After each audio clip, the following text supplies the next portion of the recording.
The National Weather Service in Raleigh has issued a severe thunderstorm warning for southeastern Warren County, northern Nash County, Halifax County, northeastern Franklin County, until 8:30 p.m.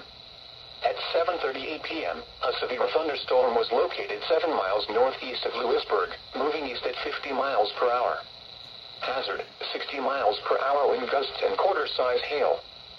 Source, radar indicated. Impact, hail damage to vehicles is expected. Expect wind damage to roofs, siding, and trees.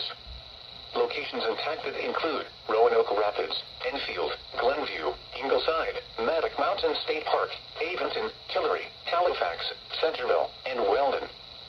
For your protection, move to an interior room on the lowest floor of a building. Repeating, a severe thunderstorm warning has been issued until 8:30 p.m. for the following counties in North Carolina: Franklin, Halifax, Nash, and Warren.